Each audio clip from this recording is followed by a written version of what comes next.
Hello बच्चों, चलिए प्रश्न देखते हैं। ऊर्जा का नवीनीकृत योग्य संसाधन है अजैविक अपघटनीय प्रदूषक, जैविक अपघटनीय प्रदूषक, बहिस्राव और वायु प्रदूषक।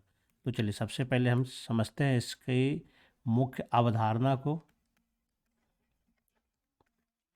मुख्य अवधारणा तो यहाँ पर पूछा जा रहा है ऊर्जा का नवीनीकृत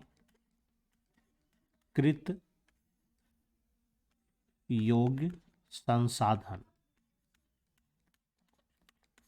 ऊर्जा का नवीनीकृत योग्य संसाधन। तो चलिए जानते हैं ऊर्जा के जो है दो साधन मुख्य रूप से होते हैं, एक नवीनीकृत होते हैं और एक जो है अनवीनीकृत होते हैं। नवीनीकृत और अनवीनीकृत। अनवीनीकृत का मतलब जो समाप्त हो जाए संसाधन, उसकी फिर से प्राप्ति नहीं हो सकती है। यानी कि इसमें क्या होता है, जो भी ऊर्जा के संसाधन होते हैं वह क्या होते हैं, समाप्त हो जाते हैं, पुनः उसकी पूर्ति नहीं हो पाते हैं। जैसे कि कोयला है, पेट्रोल है, यह सब ऊर्जा के साधन है, लेकिन यह अनवीनीकृत संसाधन होते हैं। दूसरी तरफ होते हैं नवीनीकृत संसाधन। नवीनीकृत संसाधन का मतलब जिसका फिर से नवीनीकरण हो सके। इसका नवीनीकरण हो सके। नवीनीकरण हो सके का मतलब क्या है कि अगर वो खत्म हो जाए तो फिर से उसका निर्माण संभव हो। इसका जो है पुनः निर्माण संभव है।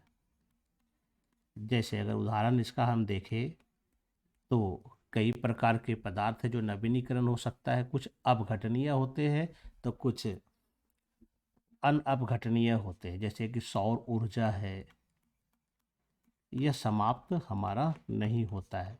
वायु ऊर्जा है, तो ये सब है। लेकिन इसके अलावे अगर हम दूसरा देखें जो कि अपघटनीय होते हैं, तो अपघटनीय का मतलब हो गया जो जैविक रूप से अपघटनीय होते हैं, वो जैसे कि जैव मात्रा।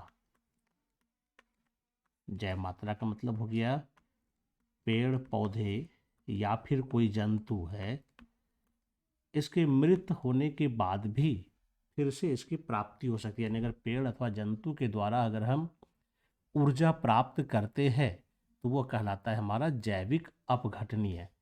तो चलिए देखते हैं कौन इसमें से सही हो सकता है। विकल्प हमारे पास 4 विकल्प है। पहला कहता है अजैविक अपघटनीय प्रदूषक। तो अजैविक अपघटनीय प्रदूषक का मतलब हो गया कि जिसका कि वैसे ये प्रदूषक आते हैं जो कि जीवों के द्वारा यानी सूक्ष्म जीव के द्वारा अपघटित नहीं होते हैं।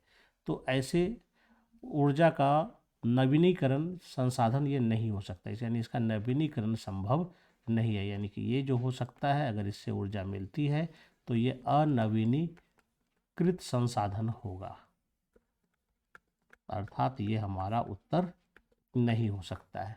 जबकि जैविक अपघटनीय प्रदूषक है तो अपघटन के बाद फिर से इसका निर्माण संभव हो सकता है। इसका मतलब यह हमारा क्या होगा, यह नवीनीकृत संसाधन होगा। तो यानी ये हमारा उत्तर भी हो सकता है। ये बी नंबर हमारा सही उत्तर होगा, ए नंबर गलत होगा। बहिर्शराब, इसके द्वारा हमें ऊर्जा की प्राप्ति नहीं होती है, और अगर कुछ बहिर्शराब के द्वारा होती भी है लेकिन उसका अपघटन नहीं होता है। यह जो है मुख्य रूप से अपघटन रहित संसाधन होता है, तो इसके द्वारा ऊर्जा प्राप्ति नहीं होती है। ये भी हमारा उत्तर नहीं होगा। डी में कहता है वायु प्रदूषक। तो वायु प्रदूषण भी नवीनीकृत योग्य संसाधन नहीं है। यानी यह भी क्या है, यह भी योग्य संसाधन हमारा नहीं है जिसके द्वारा हमें ऊर्जा मिल सके। तो यहाँ पर अगर हम देखेंगे तो डी भी गलत हो गया। तो इस चारों में से जो सही विकल्प हमारा होता है वो बी नंबर होता है, जैविक अपघटनीय प्रदूषक। आशा करता हूँ आप समझ गए होंगे। धन्यवाद।